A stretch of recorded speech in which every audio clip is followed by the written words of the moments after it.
Semoga yang subscribe diberikan rezeki melimpah dari jalan tak terduga. Dan yang like komen, dimudahkan jalannya menuju surga di hari akhir nanti. Sesungguhnya Fir'aun telah berbuat sewenang-wenang di muka bumi dan menjadikan penduduknya berpecah belah. Dia bertindak semena-mena, lalim, melampaui batas, lebih mementingkan kehidupan dunia dan berpaling dari ketaatan Rob yang Maha Tinggi. Fir'aun memecah menjadi banyak sekali golongan dan kelompok dan menindas sebagian di antara mereka. Fir'aun menindas Bani Israel yang berasal dari keturunan Nabi Yakub. Saat itu, mereka adalah penduduk bumi terbaik. Mereka berada di bawah kuasa Raja Tiran yang zalim, yang memperbudak dan mempekerjakan mereka untuk pekerjaan-pekerjaan hina. Ada banyak faktor yang melatar belakangi perbuatan raja tersebut. Selain karena kebencian, ada juga faktor ramalan yang beredar pada saat itu. Bani Israel mengalami siksaan dan penyiksaan yang tak terkira. Nabi Musa diutus oleh Allah Subhanahu wa Ta'ala untuk membebaskan Bani Israel, dan telah berulang kali memperingatkan Fir'aun agar membebaskan kaumnya. Namun Fir'aun tetap bersikeras dan menolak. Suatu hari Allah Subhanahu wa Ta'ala memerintahkan Nabi Musa untuk kembali kepada Fir'aun dan menunjukkan mukjizat. Di sana Nabi Musa menunjukkan beberapa mukjizat, termasuk mengubah tongkatnya menjadi ular raksasa dan di tangannya mengeluarkan cahaya. Namun Fir'aun tetap ingkar, dan dari situlah awal mula kehancuran Fir'aun dan pengikutnya. Tentang bagaimana detail kisah lengkapnya serta kelanjutan nasib Fir'aun, dari mana awal mula keangkuhan Fir'aun sampai mengakui dirinya sebagai Tuhan, serta dari mana sumber kekayaan Fir'aun yang sampai penasihatnya saja Qorun bisa membangun istana megah, akan dibahas lengkap di sini. Namun sebelum saya melanjutkan kisahnya, dimohon kepada pemirsa untuk menonton video ini sampai selesai, supaya tidak ada kesalahpahaman dalam memahami isi cerita, serta mohon bantu channel ini semakin berkembang dengan cara subscribe dan berikan like serta komen positifnya. Semoga bantuan pemirsa sekalian menjadi amal jariah dan bernilai pahala di sisinya. Bismillahirrahmanirrahim. Fir'aun menguasai seluruh negeri. Seiring dengan makmurnya negeri Mesir, kekuasaan Fir'aun semakin hari semakin bertambah. Fir'aun berkuasa tanpa ada yang berani menentang, dan dia membuat keputusan sesuka hatinya. Bahkan dengan kesombongannya, dia sampai berani mengaku sebagai Tuhan. Gelar Fir'aun Raja Mesir kuno punya pengaruh besar yang diyakini sebagai seorang yang bertanggung jawab untuk melindungi dunia pada saat itu. Fir'aun bukanlah nama seseorang, melainkan sebutan dalam Al-Quran yang merujuk pada seorang Raja Mesir yang sombong, suka menindas, dan sering melampaui batas, yang hidup ketika Nabi Musa alaihi salam bayi sampai dirinya dibinasakan oleh Allah di Laut Merah. Fir'aun merupakan sebuah gelar bagi raja-raja Mesir yang muncul di era New Kingdom. Pendapat Syekh Abdurrahman As-Sadi mengatakan bahwa Fir'aun merupakan gelar yang diberikan kepada raja-raja Mesir, sebagaimana Raja Babil disebut Namrud, Raja Habasyah disebut An-Najasyi, Raja Yaman disebut Al-Qil, atau Raja Persia yang disebut Kisra, penguasa Roma yang dijuluki Kaisar. Sebutan Fir'aun dalam Al-Quran ini menjurus pada Raja Mesir yang hidup pada tahun 1527 sampai 1407 sebelum Masehi. Fir'aun dikhususkan untuk menyebut penguasa Mesir yang membangkang dan tidak beriman kepada Allah Subhanahu wa Ta'ala, sedangkan yang beriman kepadanya dikenal dengan nama Malik, yang saat itu hidup di zaman Nabi Yusuf alaihi salam. Sebagian ahli sejarah mengatakan bahwa penguasa Mesir pada masa Nabi Yusuf disebut Al-Malik atau Raja, tidak disebut Fir'aun, karena kedua penguasa ini berbeda asal daerahnya. Penguasa Mesir pada masa Nabi Yusuf berasal dari Mesir pesisir, sehingga mudah untuk menerima perubahan. Sedangkan Fir'aun pada masa Nabi Musa berasal dari pedalaman Mesir yang mempunyai watak dan karakter keras serta kolot. dan tidak mudah menerima orang-orang di luar kalangan mereka. Dari keterangan di atas, dipahami kenapa penguasa Raja Mesir pada masa Nabi Yusuf percaya kepada Nabi Yusuf dan mengikuti agama Nabi Yusuf yaitu Islam, kemudian diikuti oleh rakyatnya. Sebagian ahli sejarah menyamakan Fir'aun dengan Mas'ab ibnu Royan. Ada pula yang menyatakan bahwa Fir'aun anaknya Walid ibnu Mas'ab ibnu Royan dari salah satu kaum Ad. Para Fir'aun Mesir kuno memperoleh kekayaan dan membangun kerajaan mereka yang megah melalui berbagai sumber. Beberapa sumber utama kekayaan dan pembangunan kerajaan Fir'aun adalah sumber daya alam. Mesir kuno diberkati dengan sumber daya alam yang melimpah, termasuk emas, tembaga, dan batu mulia yang ditambang dari wilayah gurun dan lembah. Sungai Nil juga menyediakan tanah yang subur untuk pertanian yang menjadi dasar ekonomi Mesir kuno. Air yang sangat penting ini memungkinkan kota-kota tumbuh di tengah gurun. Lonjakan air dan nutrisi itu mengubah lembah Nil menjadi tanah pertanian yang produktif.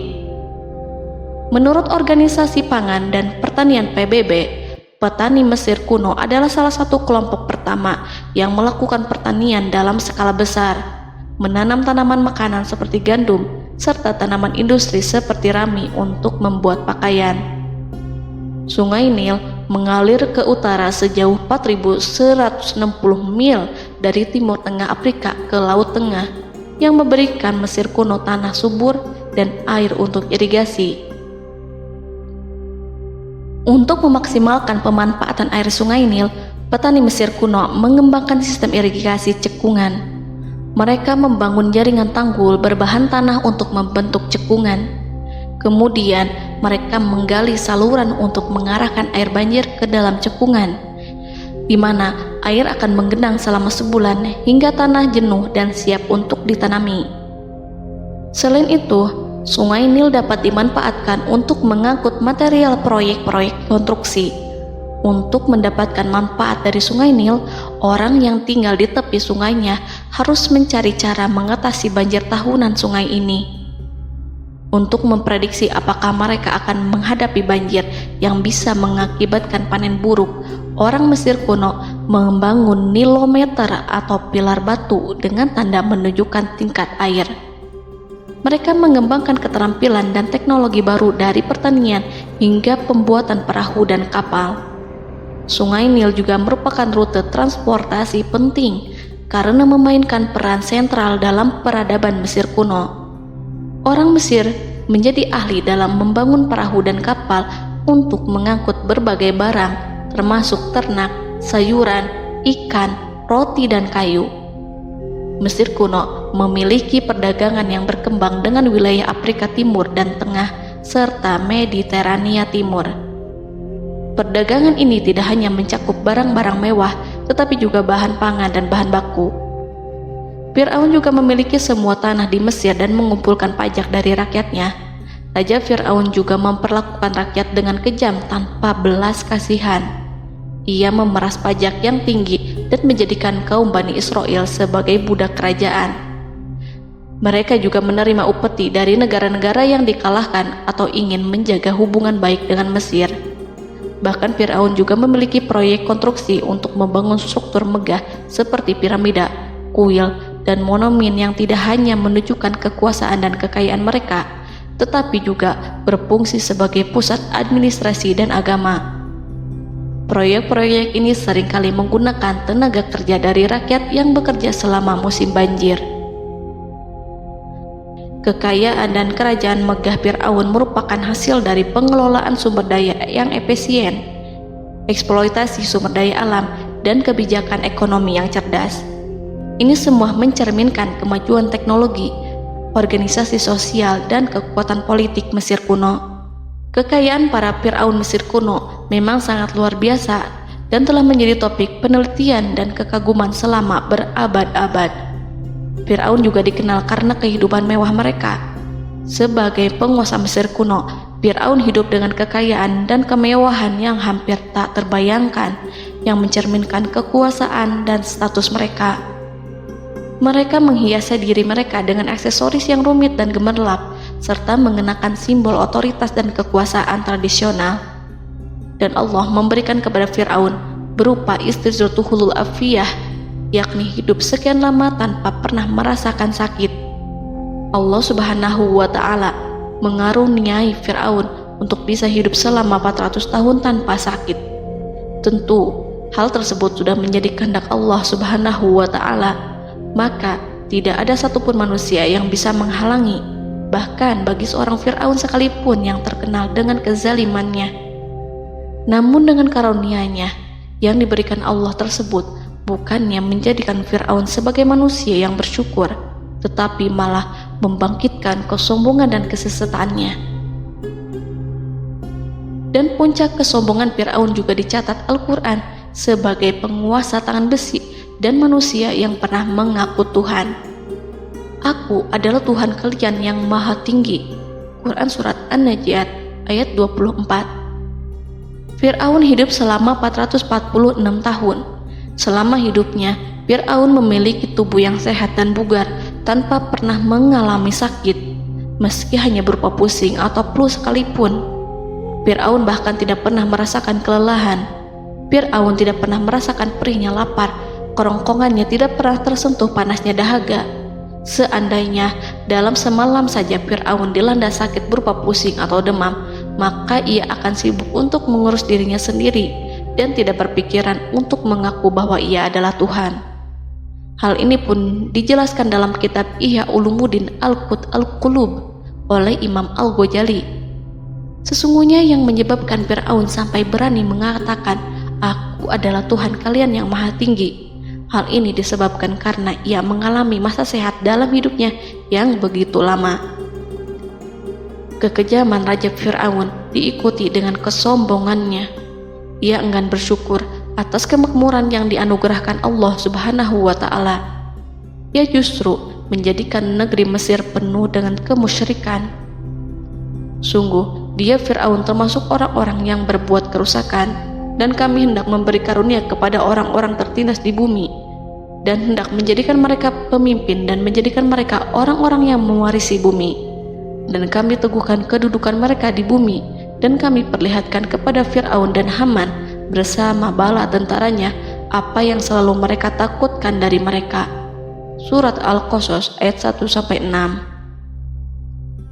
Haman yang merupakan penasihat dan sekaligus pelaksana proyek pembangunan menara untuk Fir'aun yang ikut berkontribusi dalam kesesatan Fir'aun, dan dia juga yang menjadi aktor utama atas kezaliman Fir'aun yang nantinya memberikan nasihat kepada Fir'aun dan mendorongnya untuk menolak ajaran Nabi Musa alaihi salam.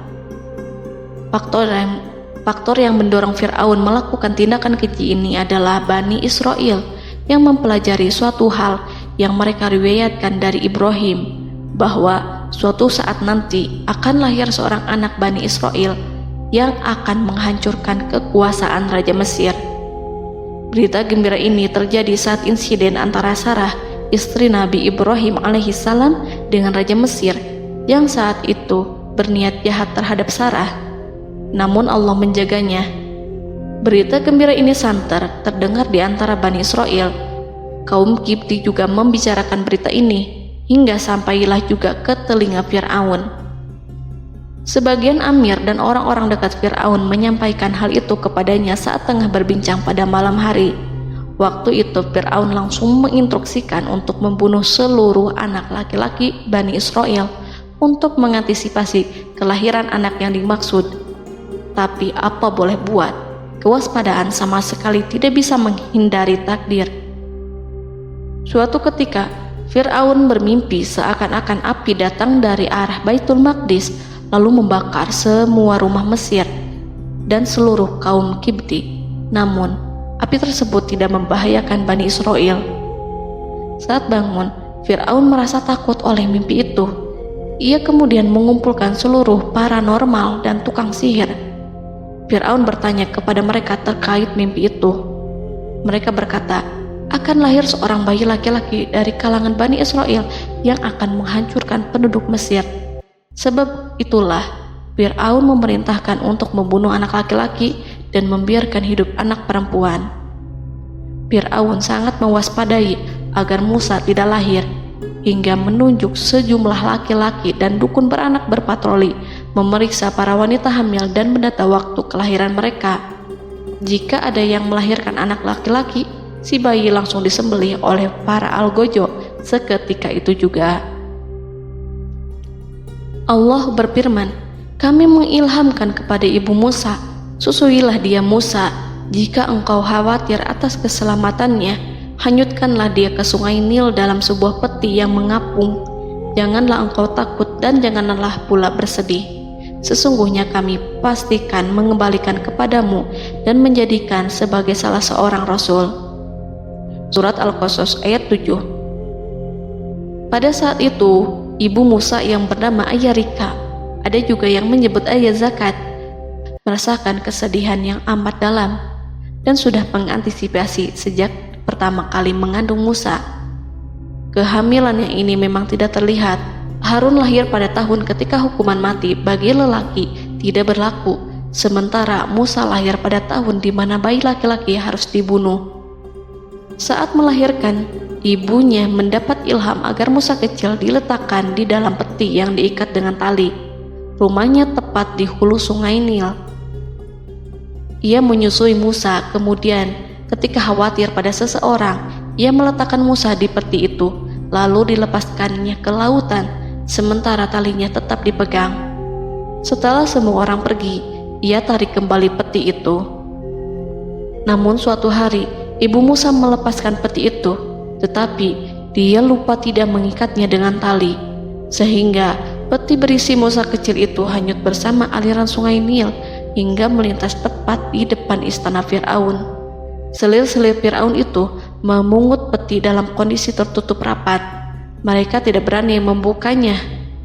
Peti itu kemudian diletakkan di depan istri Fir'aun, Asiyah binti Muzahim. Ada pendapat yang mengatakan bahwa Asiyah berasal dari Bani Israel dari keturunan Musa. Saat membuka penutup peti dan menyingkap tirai penutupnya, Asiyah melihat wajah Musa kecil memancarkan sinar-sinar nubuah kemuliaan. Begitu melihatnya, Asiyah langsung jatuh hati dan sangat mencintainya. Saat Fir'aun tiba, ia berseru, "Apa ini?" Kemudian ia memerintahkan untuk menyembelihnya, tetapi sang istri meminta agar bayi tersebut diberikan kepadanya. Sang istri berkata, "Dia adalah penyejuk mata hati bagiku dan bagimu." Fir'aun menimpali, "Iya, bagimu, tapi bagiku tidak. Aku tidak memerlukan bayi itu." Petaka memang selaras dengan tutur kata. Kata-kata istri Fir'aun, mudah-mudahan dia bermanfaat kepada kita. Allah memberikan manfaat yang ia harapkan. Di dunia, Allah memberikan hidayah padanya melalui sosok Musa, dan di akhirat, Allah menempatkan dia di surganya karena Musa. Atau kita ambil dia menjadi anak. Keduanya pun mengadopsi Musa karena mereka berdua tidak punya anak.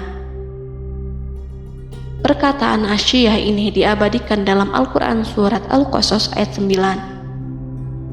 Dan berkatalah istri Fir'aun, "Ia adalah penyejuk mata hati bagiku dan bagimu. Janganlah kamu membunuhnya. Mudah-mudahan ia bermanfaat kepada kita, atau kita ambil ia menjadi anak, sedangkan mereka tidak menyadari." Dalam ayat ini Allah Subhanahu wa Ta'ala berfirman yang artinya, sedangkan mereka tidak menyadarinya. Ibnu Katsir menjelaskan maksud dari ayat ini, mereka tidak mengetahui apa yang dikehendaki Allah, bahwa di tangan anak itulah terjadinya kehancuran masa depan Fir'aun dan bala tentaranya. Mereka tidak mengetahui hukuman besar Allah yang dikehendaki terhadap Fir'aun dan pasukannya. Mereka tidak tahu bahwa Allah menakdirkan mereka untuk memungutnya. Saat Musa tinggal di kediaman Fir'aun, pihak keluarga ingin menyusuinya. Namun Musa tidak mau menerima susu wanita manapun. Ia juga tidak mau makan, hingga mereka dibuat bingung karenanya. Mereka berusaha sebisanya untuk memberi Musa makan, namun Musa tidak mau. Seperti yang Allah sampaikan dalam surat Al-Qasas ayat 12. dan kami cegah dia Musa menyusu kepada perempuan-perempuan yang menyusuinya sebelum itu. Mereka kemudian mengirim Musa bersama para dukun beranak dan sejumlah wanita ke pasar. Mungkin Musa mau menyusu pada seorang wanita di sana. Saat semua orang berdiri di hadapan Musa, saudari Musa melihatnya. Ia tak memperlihatkan sikap seakan-akan mengenal bayi yang sebenarnya adalah adiknya.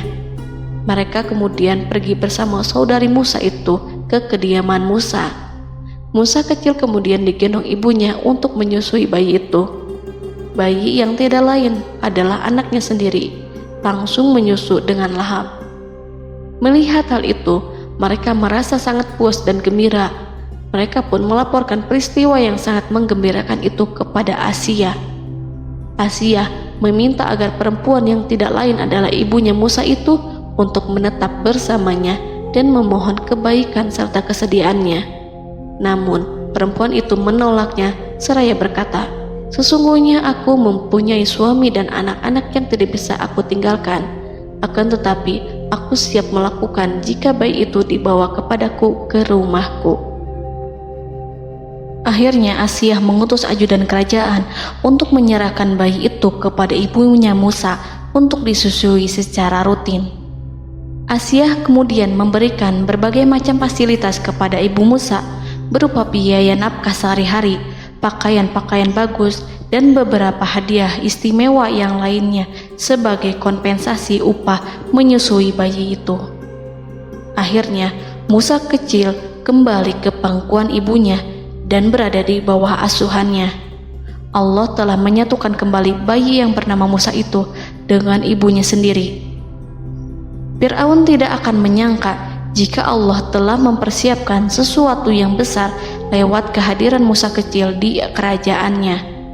Sang Raja bengis lagi terpedaya oleh banyaknya pasukan yang dimiliki, kekuasaan, dan luasnya kerajaan yang maha agung yang tak terkalahkan dan takdirnya tak bisa ditentang.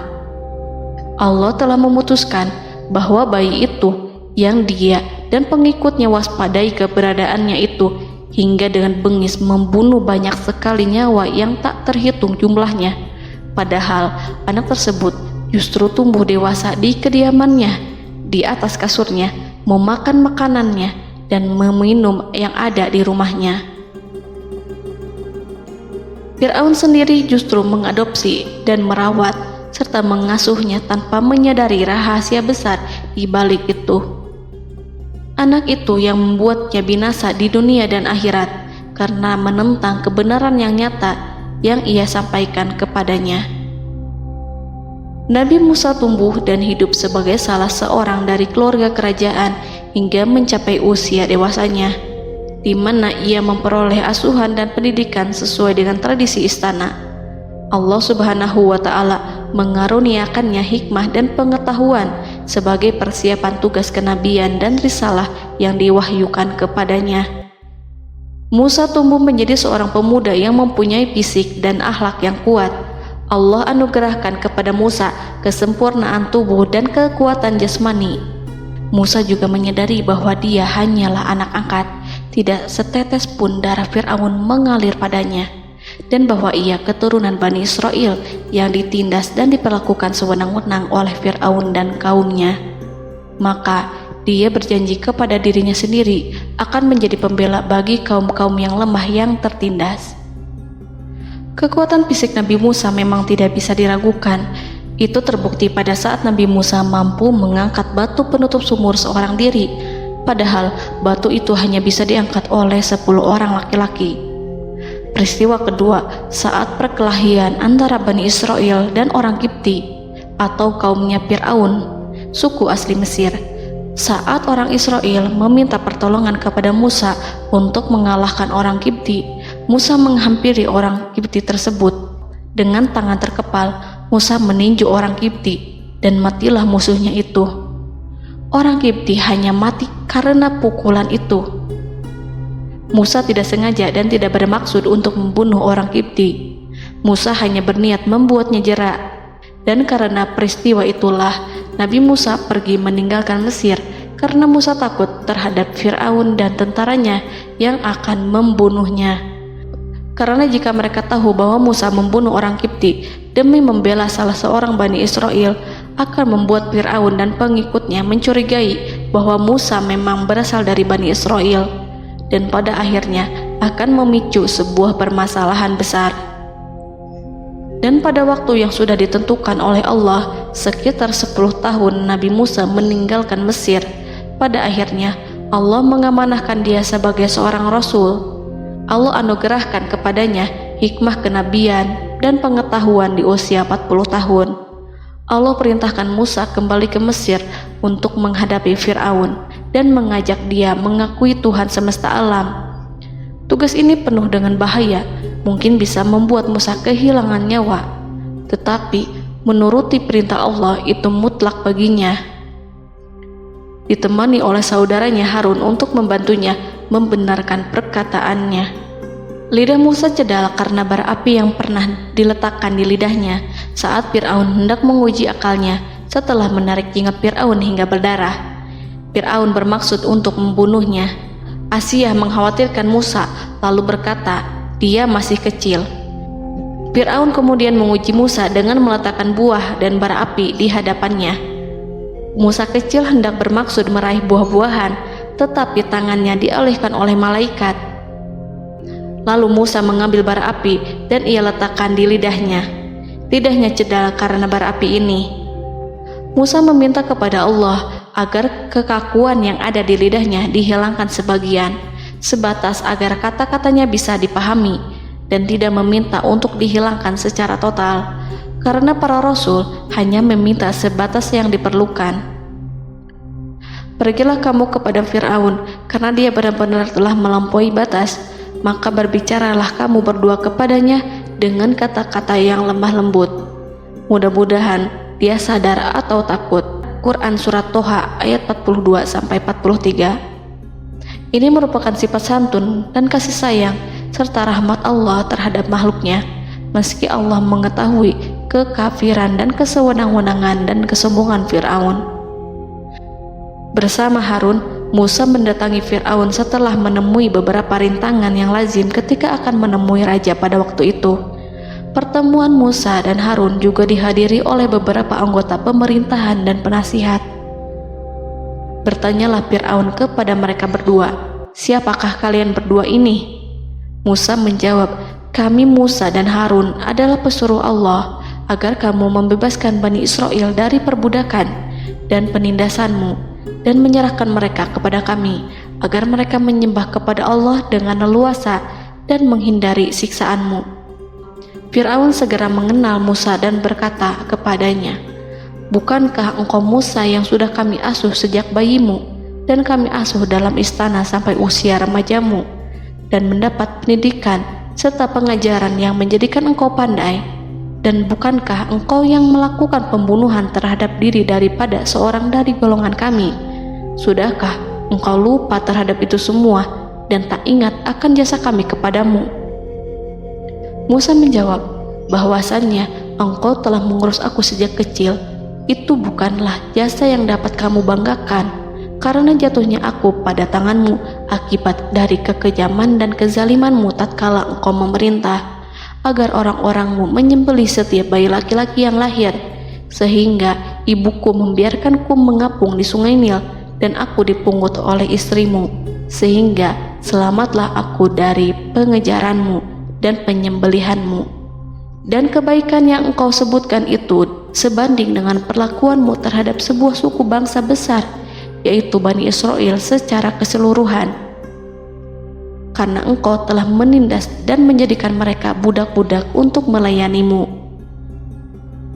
Dan mengenai pembunuhan itu merupakan kehilafanku, lalu aku lari darimu karena aku takut kepadamu. Namun peristiwa itu merupakan rahmat dan hikmah yang terselubung bagiku, sebab dalam perantauanku setelah aku melarikan diri dari negerimu ini, Allah Subhanahu wa Ta'ala mengaruniakanku dengan hikmah ilmu dan mengutus aku sebagai Rasul. Maka dalam rangka tugasku sebagai Rasul, datanglah aku kepadamu atas perintah Allah untuk mengajak engkau dan kaummu untuk menyembah Allah dan meninggalkan kezaliman serta penindasanmu terhadap Bani Israel. yang engkau pekerjakan dan perbudak mereka untuk melakukan pekerjaan dan melayanimu. Fir'aun bertanya, siapakah Tuhan yang engkau sebut-sebut itu, hai Musa? Adakah Tuhan di atas bumi ini selain aku yang patut disembah dan dipuja? Musa menjawab, iya, yaitu Tuhanmu dan Tuhan nenek moyangmu, serta Tuhan alam semesta. Fir'aun bertanya, siapakah Tuhan alam semesta itu? Musa menjawab, ialah Tuhan langit dan bumi, dan segala yang ada di langit dan di bumi. Berkatalah Fir'aun kepada para penasehatnya dan para pembesarnya, sesungguhnya Rasul yang diutus kepada kamu ini adalah seorang yang gila. Kemudian ia balik bertanya kepada Harun dan Musa, siapakah Tuhan kamu berdua? Akulah Tuhanmu yang paling tinggi. Surat An-Najiat ayat 23-24. Dan Fir'aun berkata, wahai para pembesar kaumku, aku tidak mengetahui ada Tuhan bagimu selain aku. Quran Surat Al-Qasas ayat 38. Fir'aun menentang, padahal ia tahu bahwa ia adalah hamba yang diatur, dan Allah lah yang menciptakan dan memberi bentuk rupa. Dan mereka mengingkarinya karena kezaliman dan kesombongannya, padahal hati mereka meyakini kebenarannya. Maka perhatikanlah bagaimana kesudahan orang-orang yang berbuat kerusakan. Quran Surat An-Naml ayat 14. Fir'aun beralih memakai kekuasaan dan wibawa yang ia miliki. Fir'aun berkata, jika engkau menyembah Tuhan selain aku akan memasukkanmu ke dalam penjara. Musa berkata, apakah engkau akan melakukan itu sekalipun aku tunjukkan kepadamu suatu bukti yang nyata? Fir'aun menjawab, tunjukkanlah sesuatu yang nyata itu. Maka Musa melemparkan tongkatnya. Tiba-tiba tongkat itu menjadi ular besar, dan Musa mengeluarkan tangan dari dalam bajunya. Tiba-tiba tangan itu menjadi putih bercahaya. Saking ketakutannya hingga membuat Fir'aun terkena diare, dalam sehari lebih dari 40 kali buang air. Namun Fir'aun sebagai raja yang mengaku Tuhan tentu tidak akan begitu saja menyerah kepada Musa, walaupun telah diperlihatkan 2 mukjizat. Bahkan Fir'aun berkata kepada kaumnya yang dikhawatirkan terpengaruh oleh mukjizat Musa, bahwa apa yang dilakukan Musa merupakan sihir, dan Musa Harun adalah ahli sihir yang datang dengan maksud menguasai Mesir. Salah satu penasehatnya, yaitu Haman, mengusulkan agar mengumpulkan semua ahli sihir dari berbagai penjuru kerajaan untuk bertanding mematahkan sihir Musa, yang tanpa pikir panjang Fir'aun setujui. Fir'aun pun berkata kepada Musa, apa yang kau bawa ini adalah sihir. Kami akan melawanmu dengan sihir yang sama. Fir'aun pun kemudian meminta Musa untuk bertemu pada waktu dan tempat yang disepakati, dan langsung disetujui Nabi Musa tanpa ragu sedikit pun. Inilah salah satu tujuan terbesar Musa untuk memperlihatkan ayat-ayat hujah dan bukti-bukti nyata Allah di hadapan halayak ramai. Dengan berbekal pertolongan Allah, Musa yakin akan menang melawan para ahli sihir itu. Maka pada waktu yang sudah ditetapkan, yakni pada permulaan hari, saat cahaya matahari mulai terik menyengat, sehingga kebenaran akan terlihat lebih jelas dan nyata, orang-orang berbondong-bondong menuju tempat yang sudah ditentukan untuk melihat pertandingan sihir yang sudah dihadiri ribuan tukang sihir. Menurut Muhammad bin Ka'ab, mereka berjumlah 80.000 ahli sihir. Mereka sudah dijanjikan hadiah dan uang yang besar jika berhasil mengalahkan Musa. Para penyihir istana berkata, wahai Musa, apakah engkau yang mau lebih dahulu ataukah kami? Musa menjawab, silahkan kalian lebih dahulu. Maka ketika tali-tali dan tongkat-tongkat ahli sihir dilemparkan, tiba-tiba berubah menjadi seakan-akan ia merayap cepat karena sihir mereka. Ada rasa takut yang menyelimuti hati Musa, takut jika orang-orang terkena fitnah sihir dan tipu daya mereka. Namun Allah langsung menguatkan Musa dan berkata yang diabadikan dalam Quran Surat Toha ayat 65-69, janganlah engkau takut, sungguh engkaulah yang unggul, dan lemparkanlah apa yang ada di tangan kananmu, niscaya ia akan membuat. Apa yang mereka buat itu hanyalah tipu daya tukang sihir belaka, dan tidak akan menang tukang sihir itu dari manapun ia datang.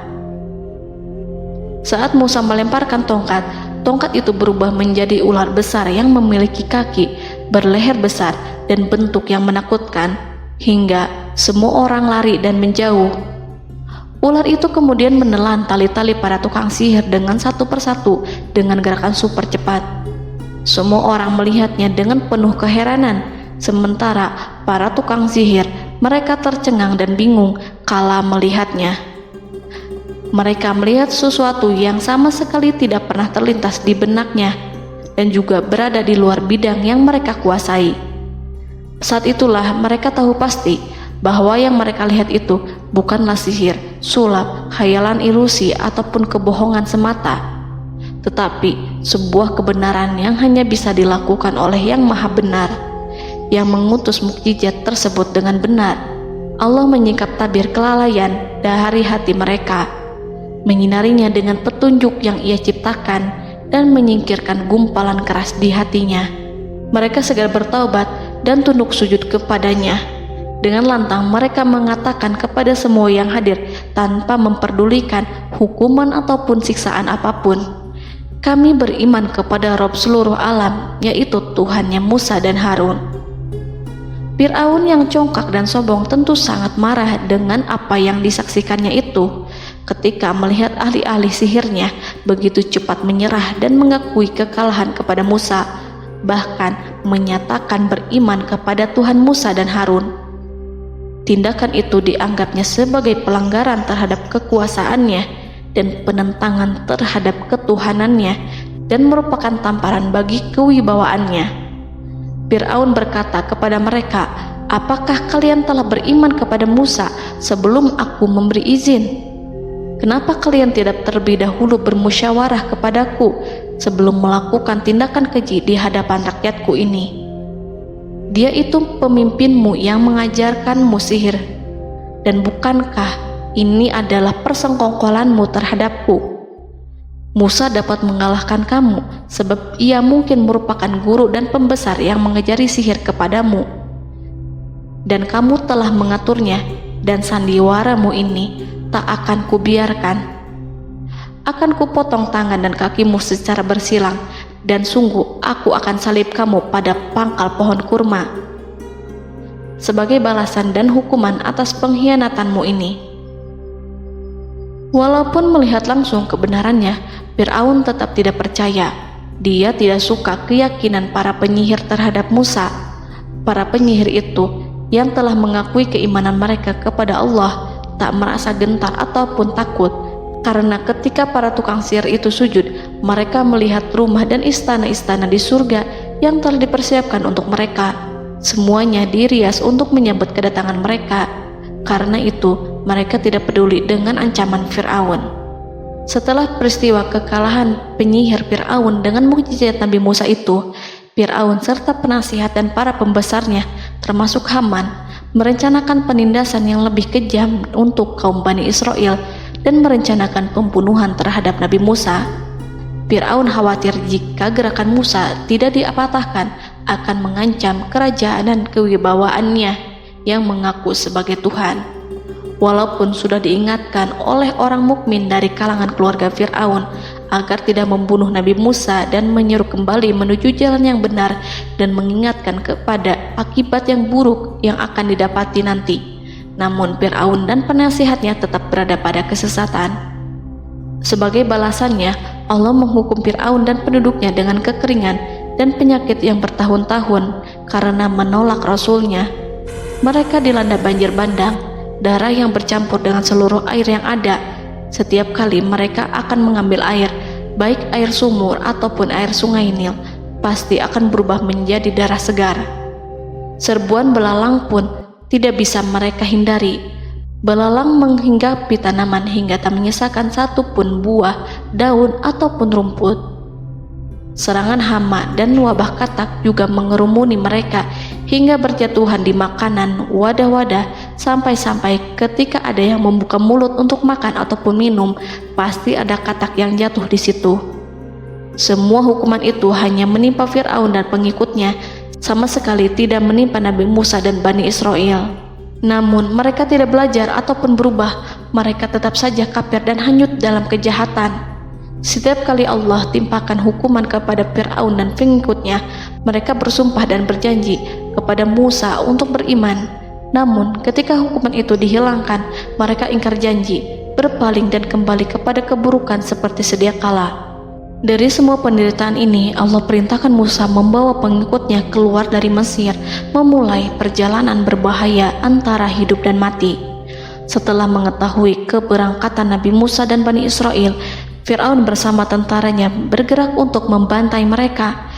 Dengan pasukan besar yang berjumlah lebih dari 1.600.000 personil, ditambah 100.000 ekor kuda berwarna hitam legam, Fir'aun berhasil mengejar rombongan Nabi Musa yang saat itu berjumlah 600.000 prajurit di pantai Laut Merah saat matahari terbit. Pasukan Fir'aun mengepung mereka dari semua arah.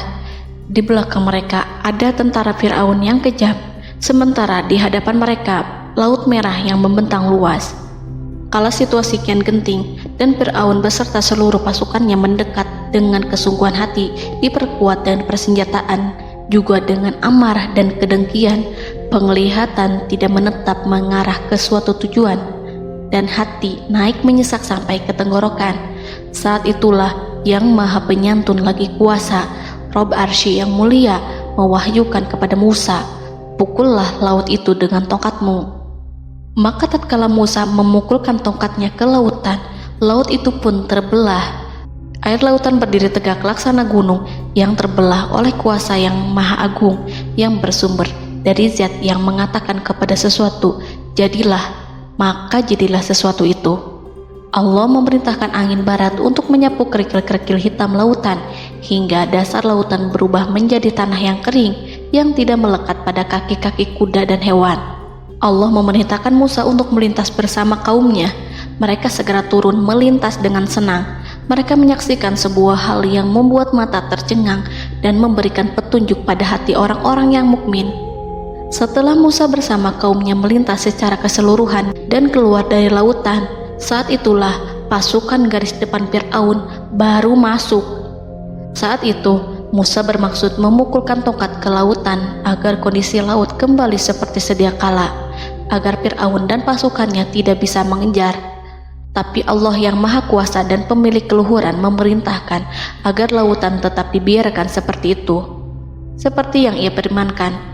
Saat Musa membiarkan lautan dalam kondisi terbelah dan Fir'aun tiba di tepi pantai, ia melihat sesuatu yang dahsyat. Kondisi ini membuatnya tercengang, dan ia tahu betul bahwa apa yang dilihatnya adalah pekerjaan Rob Arsy yang mulia, seperti halnya mukjizat lain yang pernah ia lihat sebelumnya. Fir'aun berhenti dan tidak maju. Ia menyesal karena mengejar Bani Israel dalam situasi seperti ini, di saat penyesalan tiada lagi membawa guna. Namun Fir'aun memperlihatkan sikap tangguh dan kuat di hadapan para pasukannya dan memperlakukan mereka layaknya musuh.